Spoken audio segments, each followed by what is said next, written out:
Now we are going to discuss question number 3.15, and in this question actually we have two parts, part number A and part number B. Clear?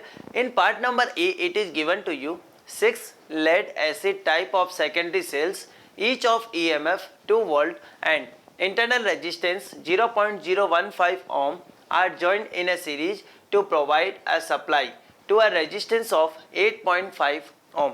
Fine. What are the current drawn from supply and its terminal voltage? Clear? So now concentrate on a screen. It is given in this question 6 lead acid type of secondary cells. Clear? So it means 6 cells are connected in a series. So can we know? So do you know here, let's suppose we here, and let's suppose this is cell number 1, 2, let's suppose this is 3, this is 4. Clear? Clear? And let's suppose it is also having some internal resistance like this. Clear everyone? So let's suppose we can say here we have cell having that is EMF E1, this is R1, this is E2, this is R2, this is E3, this is R3, this is E4, this is R4. Clear? So if we find here E equivalent, we can say this is equal to E1 plus E2 plus E3 and so on. Clear? Always keep in mind here we will take care about polarity of these terminals. Clear? We can also write like this, R equivalent, this is given by R1 plus R2 plus R3. Clear everyone? Clear? Yes. Now concentrate. In this question it is given to you, we have 6 secondary cells. It means we can say here net EMF of this cell, we can say this is equal to 6 times of 2 volt. Yes or no? So we can say this is total 12 volt. Clear? If we talk about internal resistance is given to you 0.015 ohm. Clear? Total we have 6 cell, so we have total 0.015 into 6 ohm resistance. Clear? So we can say this is equal to 0.09 ohm. Clear everyone? Now we are connecting this with an external resistance, and external resistance value is providing to you 8.5 ohm. 8.5 ohm. Now our objective in this question is to calculate value of current. So let's suppose current that is going, this is I. Clear? So it means we can say here if I apply Kirchhoff's voltage law, I can say in anti-clockwise direction. In anti-clockwise direction, I can say if I am moving in a direction of a current, we can say here this is value minus 8.5 I. Clear? Here we can say this is also minus 0.09 I. Clear? And this value we have plus 12 and this one is equal to 0. Clear? So from here can we calculate value of I? Yes. This is 8.59 I. This is equal to 12. Clear? So value of I, this is given by 12 upon 8.59. Approximately you can take this is 8.5. Clear? And if you calculate you will find here value 1.4 ampere. Clear? So current flowing in a circuit, this is given by 1.4 ampere. Clear? Okay. Now what is next our objective?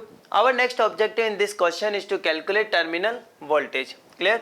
So terminal voltage means we can say we can find voltage across, or we can say potential difference across this external resistor. Clear? So we can say, we can write like this, V equal to, this is equal to I multiply R. Clear? Value of I we know this is 1.4 ampere and external resistance this is given to you 8.5. Clear? So you can easily solve it. You can write like this, 14 by 10 and this is 8.5, so you can say this is 19 by 2. We can say this is 7. Yes or no? So we can write like this, this is 3, we have 6, so we can say this is 13 and it is divided by 10. So from here we are saying that terminal voltage we are getting 13.3 volt. Clear everyone? So my dear student, this is all about this terminal voltage. Clear everyone? Yes or no? Yes. Clear everyone? Terminal voltage is clear to you? 1.4 ampere current we are getting and this is 8.5. 8.5, oh, okay, there is one mistake, try to understand. Actually 8.5 he is actually, we can say 17 by 5, yes, 17 by 2, clear, this one. Now we can say this one is cancelled out, so from here we can say this is 9, we have 4, so this is 10, now it's correct, clear. So terminal voltage we are getting, this is 11.9 volt, clear. So value of terminal voltage, this is 11.9 volt, clear to everyone, yes. So this is all about part number A. But in the part number B, in this question it is given to you a secondary cell after long use has an EMF of 1.9 volt, okay, and a large internal resistance 380 ohm, fine. What maximum current can be drawn, clear. So now listen carefully. In the part number B, it is given to you, let's suppose here we have a battery, or let's suppose we have a cell, and this value is given 1.9 volt, clear, and large internal resistance value is given, this value we have 380 ohm, clear, and let's suppose it is connected with some external resistor like this, let's suppose R. Now in this question it is given that maximum current that can be drawn, clear. So always keep in mind, whenever they are asking to you maximum current, it means the resistance of this circuit it should be minimum. So resistance will be minimum. I am assuming this external resistance is 0. It means I am directly connecting with a wire, clear. So how can I find maximum value of current? Listen carefully. I can find maximum value of current like this. This is equal to, I can say this is E by small r. Clear everyone? I am taking here external resistance is to be 0.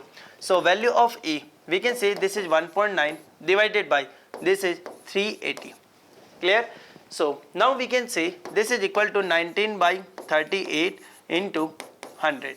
Clear? So we can say this is 2. Clear? So now we can say this is 0.5 into 10 to the power minus 2 ampere. Clear?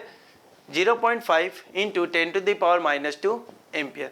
So this is value of current. This is maximum value of current. Clear?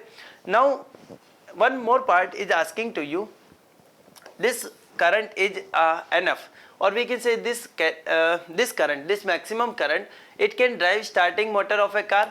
No. Clear? Whenever we want to start a car, clear, we need at least current, maximum current is having almost 100 of ampere for a particular second. Clear? So if we want to start motor of a car, at the time we need this current, but actually we are getting only 0.05 ampere current. Clear? So we can say this maximum current cannot start we can say motor of a car. Clear to everyone? So this is all about this question.